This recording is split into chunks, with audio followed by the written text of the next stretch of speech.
Hello friends, I am सीवर्ड मांडागा। Sir ध्यान से सुनना, ये income tax case scenario last 25th number का लास्ट केस सिनेरियो। इसके बाद इनकम टैक्स के पूरे केस सिनेरियो मैंने आपको सॉल्व करा दिए, पूरे 25 केस सिनेरियो मैंने आपको सॉल्व करा दिए। इसके बाद जो अपन स्टार्ट करेंगे वो जीएसटी के केस सिनेरियो स्टार्ट करेंगे।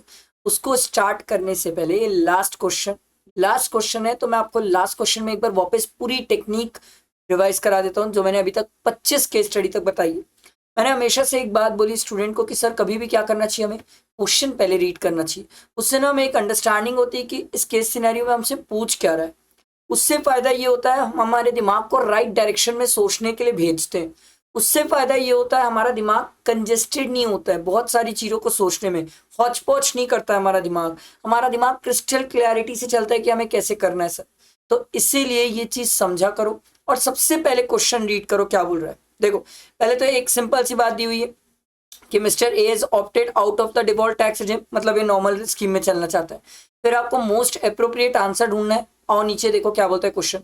What is the amount of deduction available to mister A under chapter 6 है, तो डिडक्शन देखना है सर। फिर आपको ये कुछ टीडीएस वाली बातें बोला है सर, ठीक है चलो ये देख लेंगे। What is the amount of net tax payable भी निकालना है। And amount of interest chargeable under 234B। Wow, advance tax पे इंटरेस्ट वाली बातें आ गई सर। ठीक है, तो वो अपन को देखना पड़ेगा, ऊपर केस स्टडी पढ़ के ही समझ आएगा। तो पहले तो अमाउंट ऑफ डिडक्शन आओ पढ़ते। Mister A age 52 years, age हमेशा से सबकी इंपॉर्टेंट रही है sir. Is a CEO of XYZ enterprise limited. During the previous year 23-24 he earned a salary of 1,65,00,000, बाप रे बाप। And a long term capital gain on sale of listed equity share STT paid 1,06,500। बहुत बढ़िया। Long term capital gain है, equity shares का STT paid है, 1 लाख तक की एग्जेम्पशन क्लेम कर लेंगे। ठीक है, he earned an interest of 4,82,778 on saving bank account. Obvious सी बात है, उसकी इनकम देखो, सैलरी की तो इंटरेस्ट भी इतना हो गई, पर इंटरेस्ट में अपन को डिडक्शन मिल जाएगी सर। अरे इसकी डिडक्शन मिलती है 80 TTA, बी नहीं रहेगी सर, 52 ईयर्स की एज है। Further, he has been provided the following other information for filing his return of income. He does not receive any HRA from his employer. Very nice. Mr. A took a loan from SBI on 27th October 2021 for repair his house. Self occupied है दिल्ली में। Paid an interest, कितना मिलेगा interest sir? 30,000 का interest मिलता है sir, 80 तो नहीं मिलेगा। प्रिंसिपल आप 80C में क्लेम कर लो, मुझे इससे कोई दिक्कत नहीं है। Mister A has made the following payment towards medical insurance premium. तो 80D की बातें होने वाली सर। देखो, for his family members medical insurance, for his brother ये नहीं मिलता, फॉर पेरेंट्स मिल जाता है, and for self and wife मिल जाएगा by cheque. He also incurred 6400 towards preventive health checkup. 6400 नहीं मिलेगा, मैक्सिमम 5000 मिलता है। For his wife in cash, तो सर पहले ही 21,000 क्लेम कर चुका है, तो और मैक्सिमम कितना क्लेम कर पाएगा? प्रिवेंटिव हेल्थ चेकअप का 4000 ही क्लेम कर पाएगा। He deposited 1 lakh in PPF, 80C की डिडक्शन है। He deposited 50,000 and 2,50,000 in Tier 1 and Tier 2 NPS। Oh my god sir, tier one चले जाएगा आपका 80CCD में। Tier 2 तो सर 80C में उसको मिलता है जो गवर्नमेंट एम्प्लॉय होता है। तो इस केस में सर 80C की डिडक्शन आप क्लेम करोगे सर, Tier 1 की। ठीक है, he has paid 5,30,000 as advance tax. उसके बाद इसने TDS भी पे किया है सर, ये दिया हुआ है। और उसके बाद बैलेंस अमाउंट कितना टैक्स पे करना है ये पूछ रहा है आपसे, बता दो भाई, रिटर्न फाइल करने बैठा हूं मैं। तो एक सिंपल सी बात, इतना कचर कचर नहीं, अपन को पहले डिडक्शन पता करना है। तो डिडक्शन अपन को एक तो TTA के ऊपर मिल गई 10,000। ठीक है, लिख लेते हैं, गड़बड़ नहीं करेंगे अपन। 80TTA की 10,000 भाई। फिर 80C की मिल गई थी मुझे 1,50,000।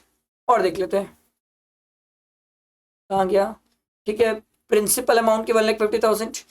मेडिकल लिया है सर, तो 17,670 और 21,000 प्लस 4,000 25,000।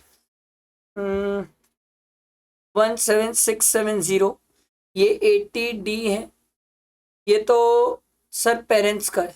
ठीक है, और सेल्फ प्लस वाइफ का मिला के 80D में जो मिलेगा वो 25,000 मिलेगा। ठीक है, और देख लेते हैं। ही डिपॉजिटेड 1 लाख इन पीपीएफ, तो पीपीएफ में तो मैक्सिमम सर 1 लाख डिपॉजिट कर भी लेगा तो मैक्सिमम कितना मिलता है, 1,50,000 ही मिलेगा। और एटीसी में अगर ये 50,000 क्लेम भी करने जाएगा टीयर 1 का, सॉरी टीयर 2 का, ठीक है, टीयर 2 का अगर ये क्लेम करने भी जाएगा एटीसी में, सॉरी एटीसी में टीयर 2 होता है, एटीसी में टीयर 2 तो ये क्लेम कर ही नहीं सकता। ATCCD1B में टीयर 1 क्लेम कर सकता है, बट सर वहां पर भी लिमिट कितनी होती है, ATCCE पिक्चर में आता है और बोलता है ATC CCD तीनों मिला के 1,50,000 से ज्यादा नहीं हो सकता। तो सर आप टीयर 1 का क्लेम करने भी जाओगे ATCCD में तो क्या ही मतलब सर, मैक्सिमम तो 1,50,000 ही क्लेम कर पाओगे और आपने तो लिमिट पहले ही एग्जॉस्ट कर ली है, ठीक है। तो डिडक्शन के नाम पे और कुछ तो दिखा नहीं मुझे, तो डिडक्शन तो इसी को ऐड कर लो सर, ये कितना आ रहा है,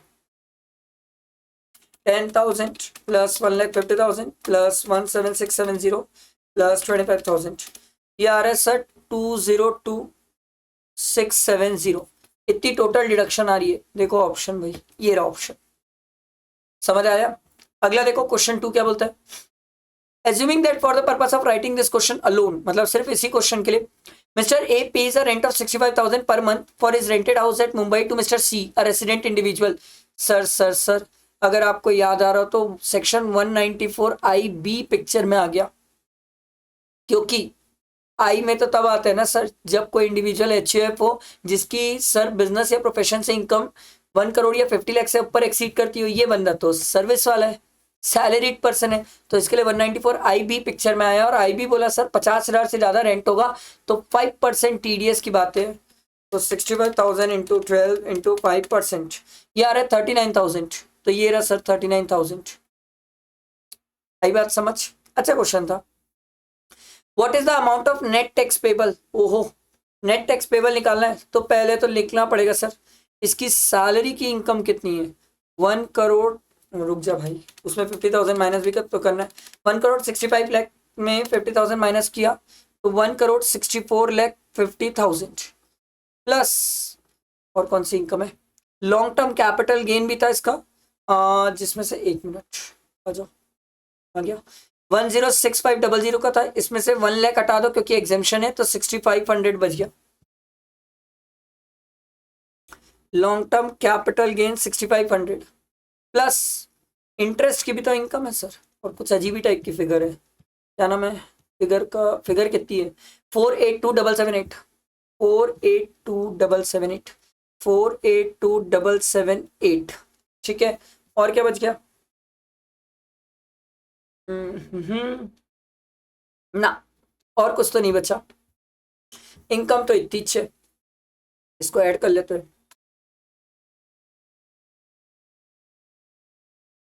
ये आ रहा है सर 169, ये ग्रॉस टोटल इनकम है ना, 169,39,278 माइनस डिडक्शन अभी तो निकाला बाजू में 202,670।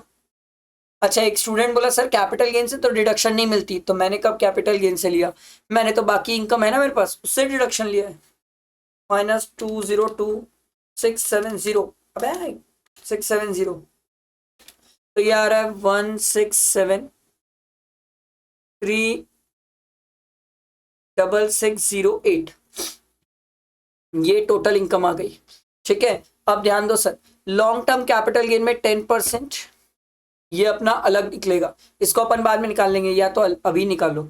लॉन्ग टर्म कैपिटल गेन में तो 650 आ गया टैक्स, प्लस बैलेंस इनकम में निकाल लेते हैं, तो एक काम करते हैं इसमें से 6500 हटा लेते हैं, बैलेंस इनकम जो बची इस पे टैक्स निकालना पड़ेगा, तो पहले 10 लाख हटा दो, ठीक, बचे में 30% कर लो, प्लस 112500 जो आया उसमें प्लस कर लो, नहीं हाँ प्लस कर लो, ये बैलेंस इनकम आ गई सर, बैलेंस इनकम पे टैक्स है 4831,532.4, ठीक, प्लस 650 कर लो क्योंकि लॉन्ग टर्म कैपिटल गेन का टैक्स मिला के 15% सरचार्ज, तो ये सरचार्ज 15% मैंने ऐड किया और ऐड करने के बाद आ रहा है 557,009.76, ये इसका टैक्स आया है, ठीक है। बट आपसे क्या पूछा है, नेट पेबल कितना है, तो भैया इसने एडवांस एडवांस टैक्स और टीडीएस भी तो दिया है। एडवांस टैक्स कितना देखो 5,30,000 और टीडीएस है 51,89,000 लिखना पड़ेगा। माइनस कर लो इसमें 5,30,000 माइनस कर लो 51,89,000 माइनस 5,30,000 माइनस 51,89,000।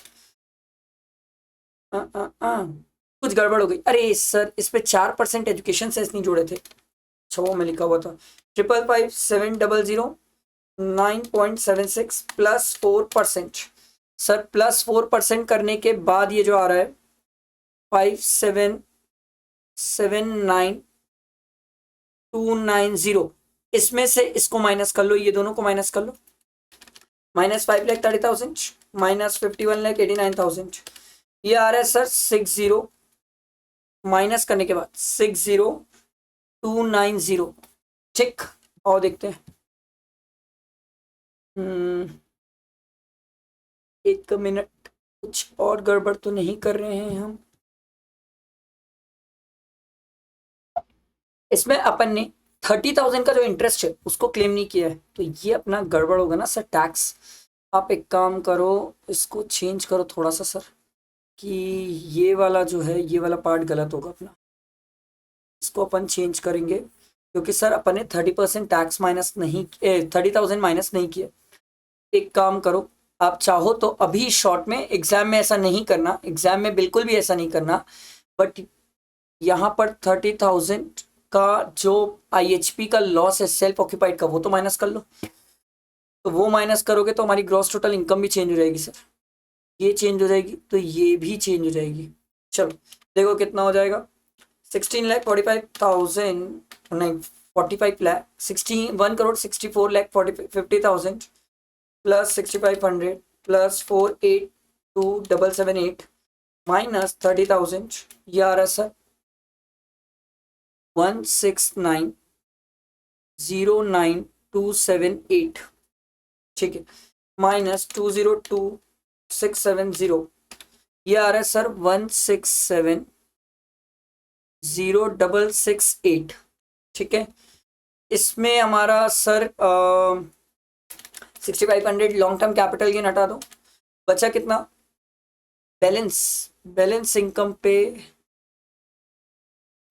बैलेंस इनकम कितनी है सर 167,0,108। इस पे टैक्स निकालना है हमें। ठीक है तो पहले इसमें आप एक काम करो 10 लाख हटा दो, बचे पे 30% प्लस 112500 ये आ रहा है टैक्स आपका 48,225,32.4। ठीक प्लस कर लो इसमें 650 और फिर प्लस कर लो 15% सरचार्ज, प्लस कर लो 4% एजुकेशन सेस, सब मिला के ये आ रहा है सर 57,685,226। ठीक अब इसमें माइनस कर लो sir advance tax and TDS जितना इसने पे किया है माइनस 5,30,000 माइनस 51,89,000 तो ये आ रहा है सर 49,526 ये आ रहा है 49,526 और इसको राउंड फिगर करोगे तो 49,530 ये हमारा फाइनल टैक्स पेबल आ गया। समझ आया? और देखो तो नेट टैक्स पेबल कितना आ गया 49,530। अब आपसे क्या पूछा है सर इंटरेस्ट 234B में कब आता है सर जब कोई आदमी TDS सॉरी एडवांस टैक्स जमा ही नहीं किया, या तो एडवांस टैक्स जमा किया बट 50% सॉरी 90% से कम। तो सर ये इसका टैक्स लायबिलिटी आया 57,685,226 ये लिखो ना 526 माइनस जितना इसने TDS कटवाया सर, ये तो कटवाया ना सर, ये देखो इतना इसने एडवांस टैक्स पहले जमा किया, इतना इसने TDS डिडक्ट करवाया सर 51,89,000। तो हम क्या करते हैं सर एक मिनट इसको, तो इसने 51,89,000 TDS डिडक्ट करवाया, तो पहले आप TDS की अमाउंट हटा दो 51,89,000 इसकी TDS की अमाउंट डिडक्ट करो 57,685,226 माइनस 51,89,000 ये आ रहा है सर 579526। इतनी अमाउंट की टैक्स बनती है टीडीएस हटा के। अब इसका 90% कर लो, ये हमारा असेस टैक्स है, ठीक है, असेस्ड टैक्स, इसका 90%। ये आ रहा है सर 521573 पॉइंट कुछ कुछ आ रहा है। तो ये हमारा सर इतना 90% होता है। बट इस आदमी ने तो पहले ही एडवांस टैक्स 5,30,000 दिया है। क्या ज्यादा दे चुका है? यस, ज्यादा दे चुका है। तो क्या इसके ऊपर इंटरेस्ट की बात आएगी? नो सर, इसके ऊपर इंटरेस्ट की बात नहीं आएगी। आई बात समझ? ये पूरा हमने केस सिनेरियो कंप्लीट किया। आई होप ये 25 केस सिनेरियो का जो सफर था आप लोगों ने एंजॉय किया होगा, मजा आया होगा, बहुत कुछ सीखने को मिला होगा। और आगे भी हमें बहुत कुछ सारी चीजें सीखनी है। तो साथ में रहो, एंड तक रहो, फ्रेंड्स को शेयर करो, बहुत इंपॉर्टेंट है ये, ठीक है। चलो, थैंक यू फ्रेंड्स।